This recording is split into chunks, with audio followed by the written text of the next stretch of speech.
get started. Doctrine of Wisdom, Survey of Proverbs, and we're going to do sections 11 and 12 tonight to wrap up the class. We've been looking at the just kind of the way that specifically Solomon has spoken into specific different parts of life that we encounter, different things that we need to do. Tonight we're going to look first of all at proper speech and just kind of understanding what Proverbs says about the way that we're supposed to use our words. In Proverbs chapter 25 verse 11, it says, "A word aptly spoken is like apples of gold in settings of silver." Proverbs 16:24 says, "Pleasant words are a honeycomb, sweet to the soul and healing to the bones." You know, whenever you see the term honeycomb there, it's a little different than just the idea of having honey, having something sweet. It's also something that's supposed to bring some substance to it. So it's saying that pleasant words are not just something that's sweet to hear. It's not just flattery, but it actually gives substance to a person. So, I used to have people that would ask me from time to time, what's the difference between, faith talking and, and just, denial or lying to yourself. And, I always said that the biggest difference between that is what you believe to be true in your heart. If you're saying things that you don't really believe to be true, then you're just, you're trying to garner some type of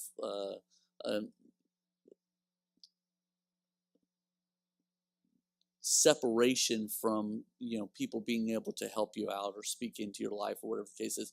But if God begins to do something in your heart and you're saying things, even if evidence doesn't show it right now, you're by faith, you are seeing those things that are not yet able to be seen by everybody else. So faith is the substance of things hoped for, the evidence of things not yet seen. Great church leader in Korea by the name of Yonggi Cho, he used to say you pray until you receive what he called a bill of sale, until God dropped it down into your heart and hey, I know this is a done deal, and then you don't need to pray about it anymore because it's already something that's been accomplished. There's other times that you pray and you pray and you pray until you get that answer, like Jesus pointed out in the persistent widow. So those are the difference. But when you talk about the speaking things that are of substance, the difference between flattery and things of substance is, does it bring wholeness? Does it bring health to a person?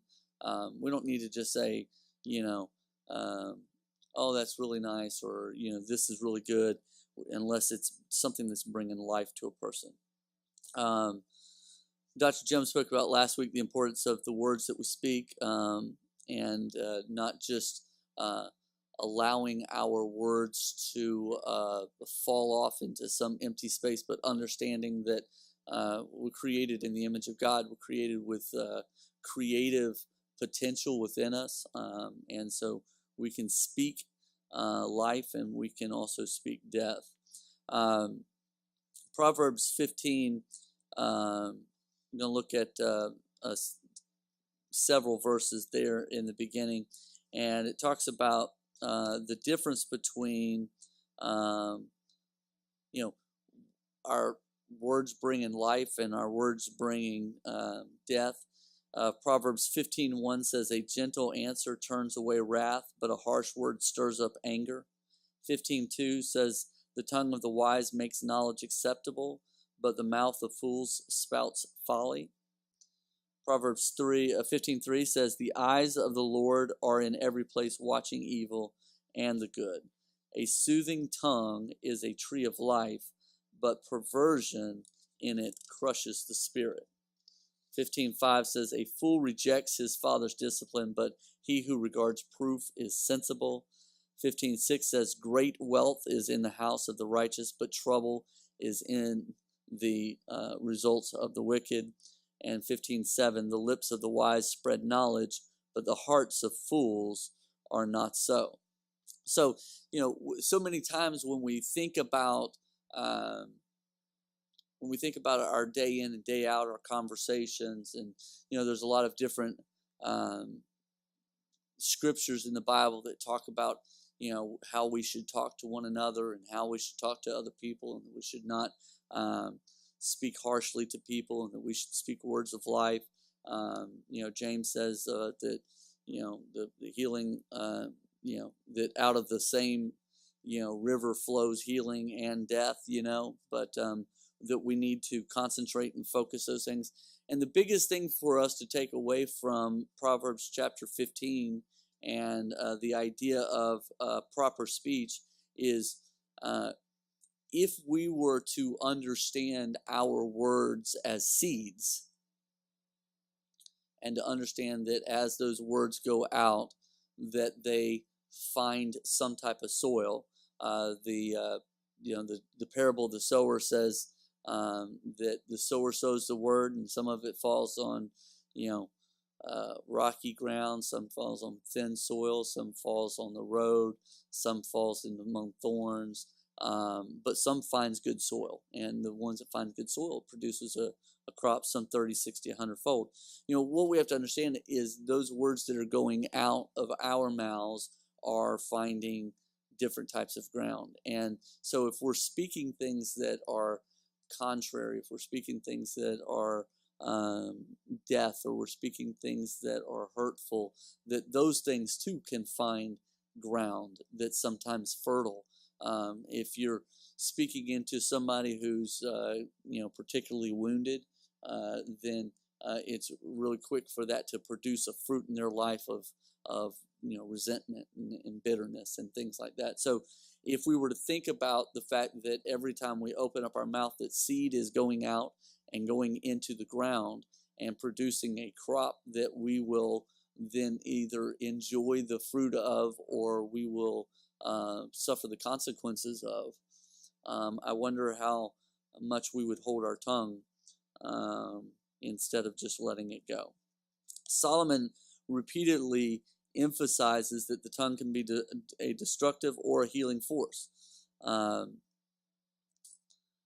Here's an example of how it can be both. In Proverbs 12:18, it says, "There's one who speaks rashly like the thrust of a sword, but the tongue of the wise brings healing."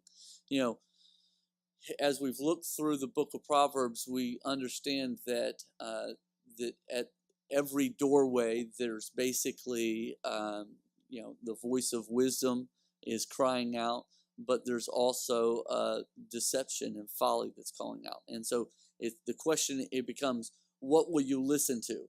And the book of Proverbs is all about is understanding that life is all about a series of choices that we make. When we get up in the morning, will we choose to speak things of hope and speak things of righteousness and goodness, or are we going to focus on things that are bad? Are we going to speak things that, oh, I know today is going to be horrible, and how are we going to embrace that day? And then as we go out and we encounter the first person that we encounter, whether it's somebody in the family or whether it's outside of the house, how is that encounter going to be? And it's all about the choices that we have throughout the day, and throughout our life. And so what Solomon is saying as we go through the book of Proverbs is he's saying that he's given these tidbits. This is when you encounter this is how you do it. If you encounter somebody who's foolish, then don't give that person an answer. If you encounter someone who's wise, then speak into that person's life. If you encounter a person who is contentious, then make your way away from that person. If you find somebody whose feet are quick to foolishness, or hands are quick to shed blood, don't make a pact with those type of people. Don't set yourself in the counsel of those people. And so it's all about these decisions that we're encountering every day. When I first came in, talking a little bit about the things, current events, things that are going on, and when we get up in the morning, how are we spending those moments of our day? The time, it says, is one of the only non-renewable resources. You can't get back time. There's a certain amount of time in the day. I do this exercise with business professionals all the time, where we talk about the fact that if you take into effect that most people average about 7 hours of sleep a night, then you're talking about 49 hours a week you spend in bed. If you work a full-time job, then between preparing for work, commuting to work, spending time at work, your lunch break, and all those things associated with that, then you're investing about 50 to 60 hours a week in that. And when you take all those things into consideration, showers and grooming and all those things, you're left with kind of a small window, of time. And then you begin to ask, how am I spending this valuable resource that God's given me? What am I doing with this time? And if you do that as an exercise, a pastor friend of mine one time said that he put out a request to the congregation. He says, okay, this next coming Sunday we're going to be doing something that is a little bit different. So what I want everybody to do is I want you to bring the most important book that you have at home to church. And so, a lot of people brought the Bible. Some people brought, dictionaries. Some people brought encyclopedias. Some people brought, all these different kinds of books that all seem to have a lot of value. And then he said, okay, and he pulled it out, and he said, the checkbook. The checkbook is the most important book you have at home because it tells the story of those things that you truly value. It's like the people who encounter different people at different times. They go, oh, your family went on vacation. Oh, that's really nice. I wish my family could do that, but we can't do things like that. And you go, oh, really? Oh, wow, you have the latest 56-inch high-definition 3D television. Oh, you can't go on vacation. Truth is, people will do what they want to do. They will find a way to make it happen to the best of their ability. And so the same thing is true with our time. A lot of times, there's people who have an opportunity to do different types of ministry, and it's really easy for people who work, a full-time job, just say, I don't have time for that, and yet it's not uncommon for the television to soak up 2-3 hours of your time in a day, and you realize how much of that time is being lost, And so as we are beginning a season, depending on whether or not you're a part of a congregation that embraces this or not. We're actually in a season of Lent right now, and part of in understanding wisdom is understanding the different decisions and the different choices that we make. And so I would encourage you to, in light of that, just kind of take a survey of how you spend your day and say, is there a different way that I can invest that time? Proverbs 15 says 15:1 through 15:4. In fact, I'm going to turn there. 15:1 through 15:4. A gentle answer turns away wrath, but a harsh word stirs up anger. The tongue of the wise makes the knowledge acceptable, but the mouth of fools spouts folly. Verse 4, a soothing tongue is a tree of life, but perversion in it crushes the spirit. You can see that this is just centering around, all of this is just centering around the things that you say out of your mouth. Proverbs 12:25 says, anxiety in a man's heart weighs it down, but a good word makes it glad. You know, I think I spoke about this in one of the earlier sessions, but we talked about, the one thing that was frustrating to Jonah was he didn't want to go to Nineveh.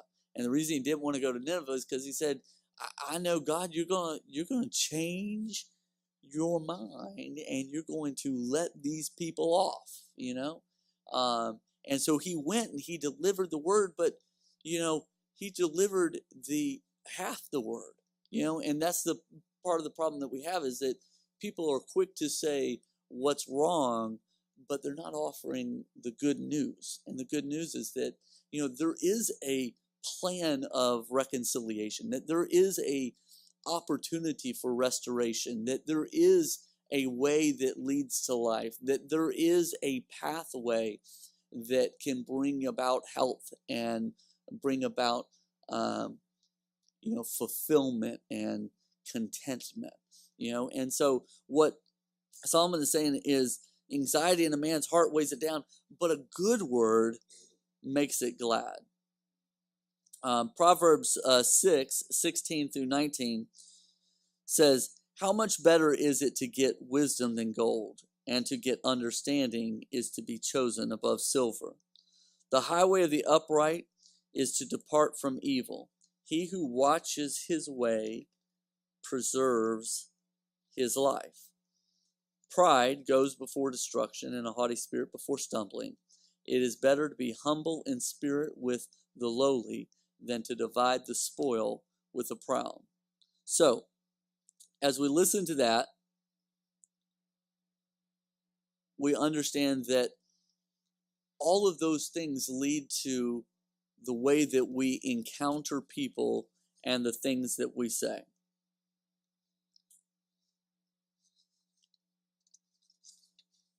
So, it's better to get wisdom than it is to get gold. Understanding is to be chosen over silver. The highway of the upright is to depart from evil. He who watches his way preserves his life. It's all about the encounters that we have and beginning to look before we step and beginning to weigh things before the Lord. So many times we can become clouded by the things that are quick to give us the things that we think that we want, and we're not watching for the things that God is wanting to do in our lives as a result of that. It's always the easiest way to just take the pathway of least resistance, or to take that easy gain. But what God wants to do is God wants to prepare us for something that's bigger than this moment, prepare us for something that's bigger than this life. So Proverbs 26 verses 24-26 says, he who hates disguises it with his lips, but he lays up deceit in his heart. When he speaks graciously, do not believe him, for there are 7 abominations in his heart. Though his hatred covers itself with guile, his wickedness will be revealed before the assembly. So, he who hates disguises it with his lip and lays up deceit in his heart. So, what Solomon is saying is, a common cause for lying is that it's just covering up the stuff that's rotting you on the inside. And so, people always say, well, I'm just telling them because I know that that's what they want to hear. But what we're doing is, when we conceal a matter, then it's causing it to bring about rottenness inside of our hearts. And so the hatred begins to cover that with lies. And so what we need to do is, that's the reason why it's wise to make a matter known and to confess and to bring things out. Kind of goes back to what we've said all along in kind of knowing our position before God, that when we conceal a matter, it's almost as though God's not able to see into that situation. So, you go to somebody and you say, it's one way. When it's another, then all you're doing is concealing that matter and storing up that stuff inside of you. Um, so Proverbs 24:26. This is how Solomon describes honest speaking. He kisses the lips who gives the right answer. One who is wise does not participate in gossip. One who goes about in slander. Gossip is talking about someone who isn't present. The motive is always self-centered. Slander can be true, but it can be negative. So we've gone from, understanding that our words can either bring health or it can bring destruction. And, that's not just with the people who are around us. It's also for, as Dr. Jim spoke about last week, that's also in our own lives, that you could bring about health or destruction in your own life. So, one side note is that, one particular time when I felt like I'd had this issue with my jaw. It was a TMJ issue, and I'd had it from I was pretty young, in my late teens, and so I'd gone to an orthodontist. Orthodontist had looked at my mouth, and what happens evidently is it's almost like a ball and socket. Your jaw works almost like a ball and socket, where you have a bone that's round shape and it's in like a C-shaped place, and when you open your jaw, it rotates out like this.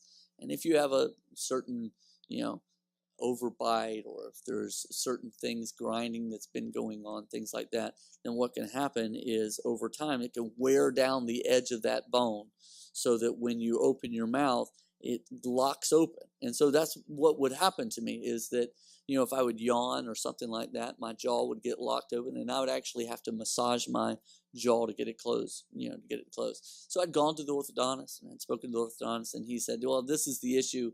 You need to get this appliance, and over a period of time, it'll retrain, your jaw and the way that you open your mouth, your bite, things like that. And you'll have to have this every night when you sleep, and eventually over time, it'll help out. And so I was sitting there weeks later, and I was laying there in bed, and I yawned, and my jaw got locked open, and I massaged my jaw, and it went back in, and something just kind of dropped down into my heart. And what it was that that wasn't something that I had to take on. That the information that I'd heard wasn't something that I had to accept for myself. And so there was not a big parade. There was just me there by myself. But I was about 19 at the time, and I just said to myself, you know what? The report that I got, I don't accept that. I accept the report of the Lord. The report of the Lord is that by His stripes I was healed. And so I just received that report about myself instead. And I was 26 years ago, or 27. I don't even know how old I am now. But 27, 28 years ago, and it's never locked open since then. And, it wasn't this grand thing. It was just, the report was one way, but I chose to believe, what the Word of God speaks over me. So when we think about the words and think about the fact that they bring life and they bring health, and that, embracing the idea of our words being as seed that goes either into our own lives or into the lives of other people, then we begin to realize the importance of our words. And then we talked about the fact that, if you're lying, all you're doing is storing up that junk inside of you.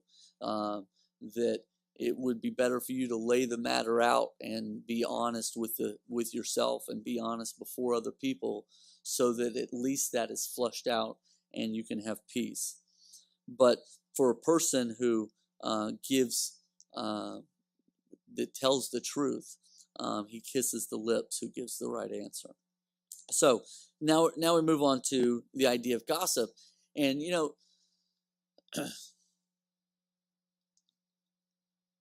because of the fact that there's such an innate need in us to be accepted and to belong, um, the enemy is really able to sow in the area of gossip. And the reason why is because of the fact that, you know, we there's something that enjoys hearing that that we're not as bad as somebody else, or that something's going on in somebody that we can say, oh well, at least I'm better than that person is. And if we stand in a church and we say, how many people feel this way, people go, no brother, that's not me. But the truth is there's something innate in us, because it's of the human nature. The human nature wants to get that better position than the person beside them. And so as a result, we have to embrace the nature of God, which says, you know what, if I give him the glory, then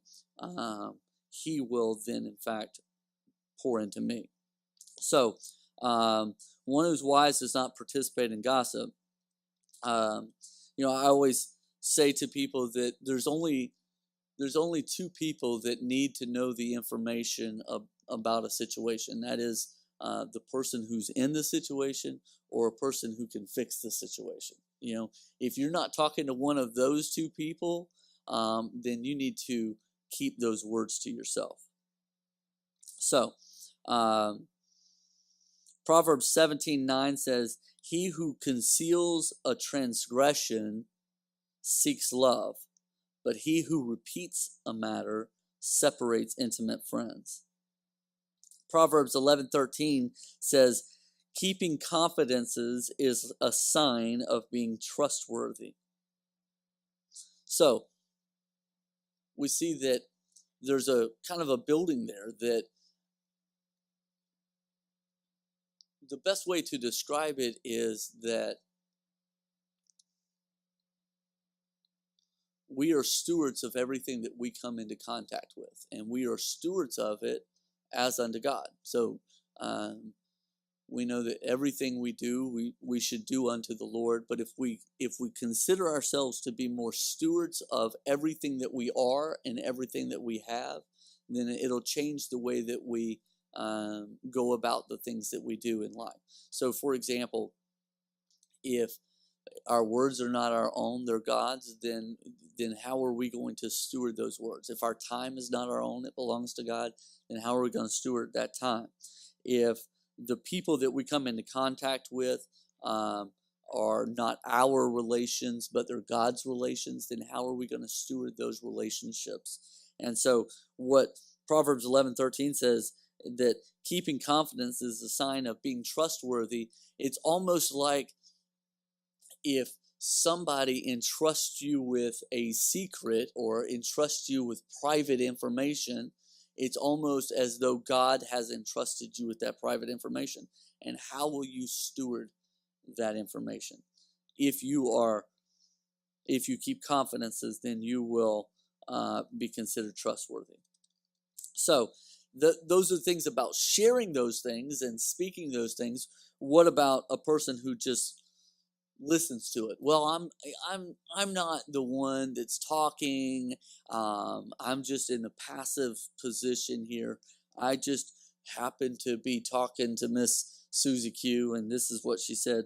Proverbs 18:8 says, the words of a whisperer are like dainty morsels, and they go down into the innermost parts of the body.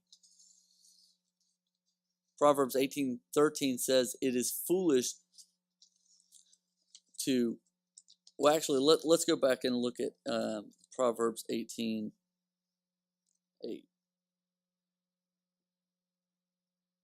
That part of it got cut off by notes.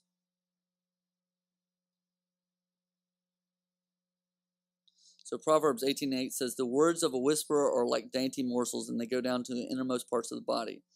He also who is slack in his work is brother to him who destroys. The name of the Lord is a strong tower. The righteous run into it and is safe. A rich man's wealth is his strong city, and like a high wall in his own imagination. Before destruction, the heart of a man is haughty, and humility goes before honor. So all of those things begin to be connected, that when we are someone who um, listens to those things, when we're somebody who, whether we're speaking them or whether we're just the receiver of it, those things are all connected back to our own vainness and our own pride, and those things are things that need to be handed over to God. So when we talk about speech, Proverbs 18:13 says that it is foolish to speak too soon, and that when we think about actually let's go there. 18:13, since we're right down from that. He who gives an answer before he hears, it is folly and shame to him. So once again, when we talk about just these different decisions that we encounter on a daily basis, it's saying, hey, if you find yourself in a situation, don't speak into a situation until you've gathered all the information. Because if you do speak, then you just reveal your foolishness, and it becomes a shame to you.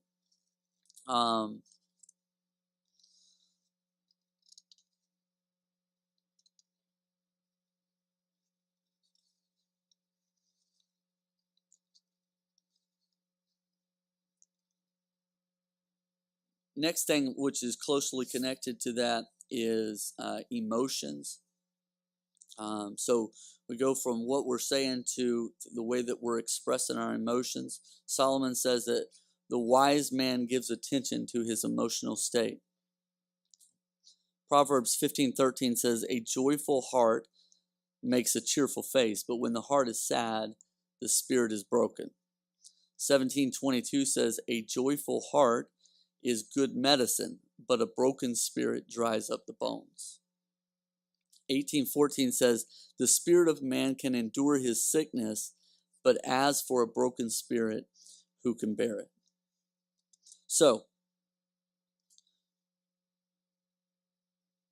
joy and the way that we encounter that joy, the way that we have that joy, and the way that we experience the things of life is a direct relation to the way that other people will receive from us and perceive us.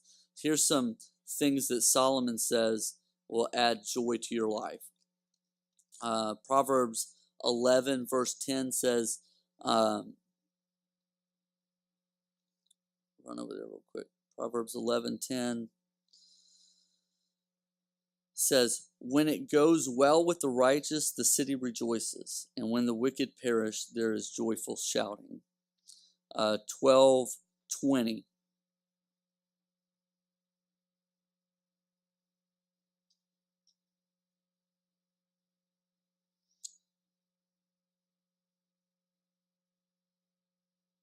12:20 says, deceit is in the heart of those who devise evil, but counselors of peace have joy.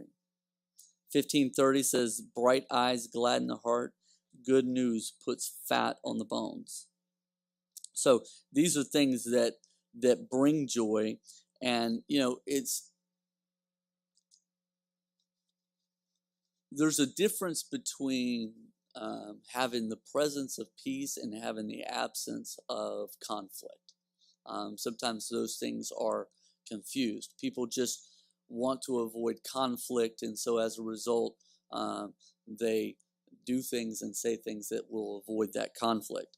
But we also learn that conflict is not a bad thing if it's just a matter of getting those, a better understanding of ourselves. When you encounter someone and there's a disagreement, that if you'll stay and you'll work through those things and you'll work them out, you can actually begin to gain wisdom from that point, because you can see, wow, you know what, I was seeing something completely different than the way that it was, and so I'm glad that we spoke those out.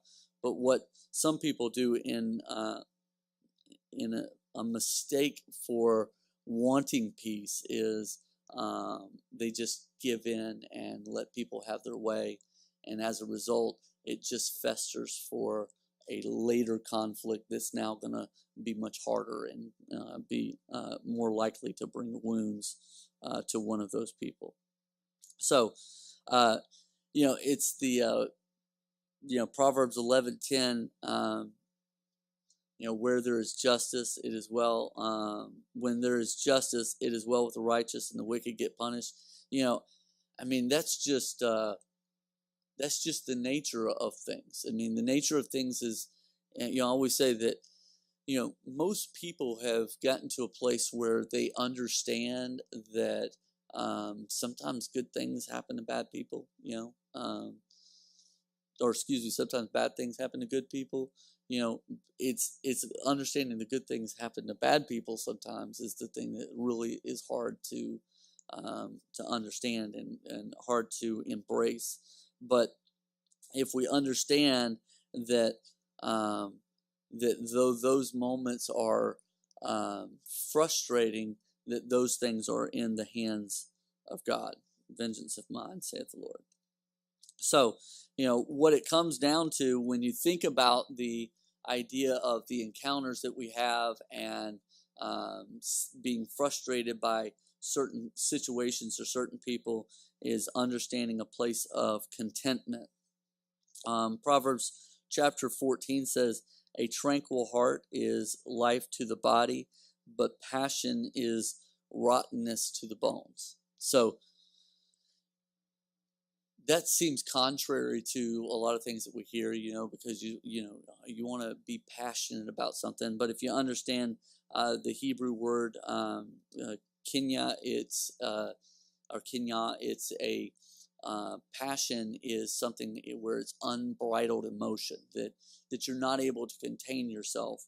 And so as a result, you're never satisfied because it's this kind of this thirsting after that you're not content with. So we've equated that word for passion, and so passion has come to mean, in a lot of our everyday language is a good thing. Oh, he's really passionate about his music, or he's really passionate about his work. But what that means is the inability to be satisfied. Solomon's secret for contentment, 19:23, "The fear of the Lord leads to life, so that one may sleep satisfied, untouched by evil." So, it's continuing that place of understanding that in the way that we can understand our behaviors, and that wisdom is to maintain ourselves in situations. It's always easy to just let the first thing off your top of your head come out, and it's always easy to just let people know how they feel, but wisdom is in restraint, and wisdom is in your response to how you encounter people who are contrary to the way that you feel things are or should be going. So,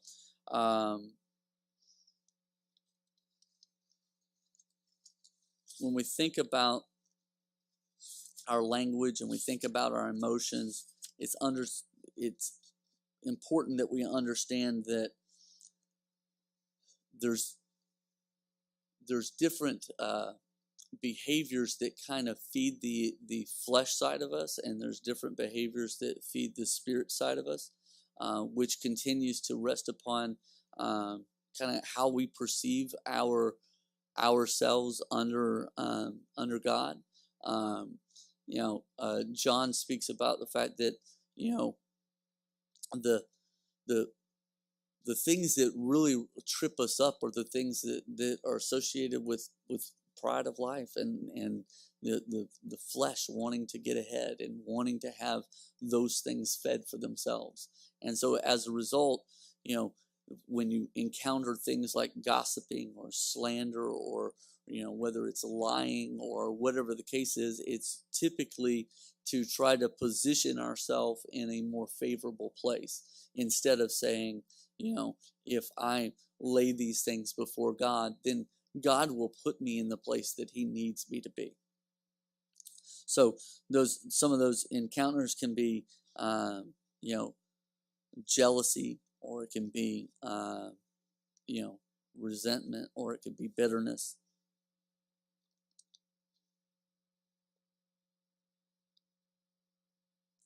Without walls, a city is completely vulnerable to enemy attacks.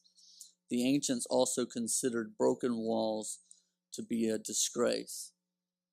A man who lacks self-control, according to Proverbs 25, is like a city whose walls have been broken down.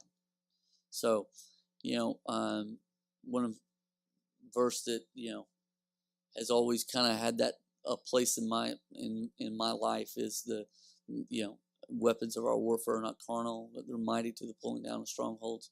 That when we encounter people and we consider them the enemies, that we're already losing the battle, because we've allowed ourselves to become deceived by the moment, instead of understanding that the weapons of our warfare, that the enemies that we engage are in high places. So we need to understand that when we're encountering those things, that these are not things that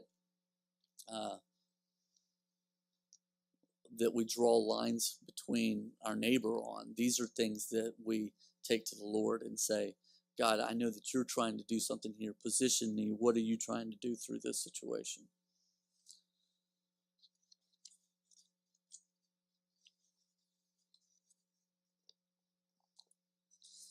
A primary theme in Proverbs is that folly leads to death. And in Proverbs chapter 1, verse 32, it says this: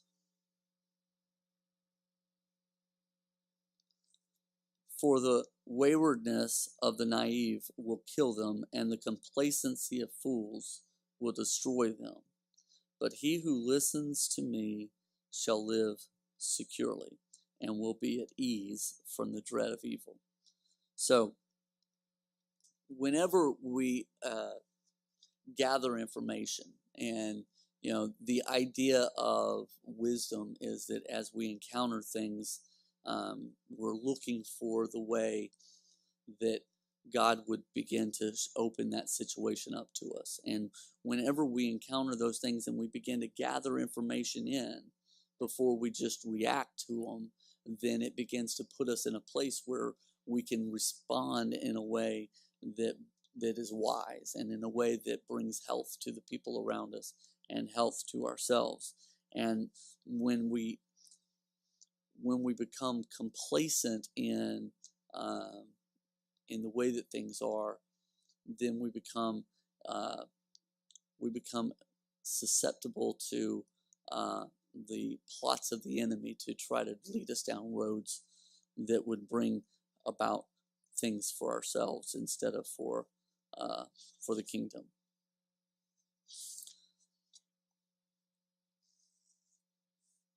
And the ancients held that in the elderly and high honor, that gray hair was considered to be something to be proud of. It was considered in Proverbs 16 a crown of splendor. The way of wisdom is a way of seeing things and understanding the consequences of those things, either because of experiences that you've had or because of the words of wisdom that you've received. And so when we think about our encounters with the people that we come in contact with, we have to understand that God's placed us on a path. That there's a pathway that God's placed you on, and that pathway causes you to encounter different people. And if we kind of see ourselves, you know, on a mission for God and on a pathway ordained by God, then begin to see things that happen that, seem negative or seem positive, but we begin to kind of just step back and go, God, what are you doing here? What are you trying? Is this an opportunity for me to speak into this, or is this something that you're just trying to show me?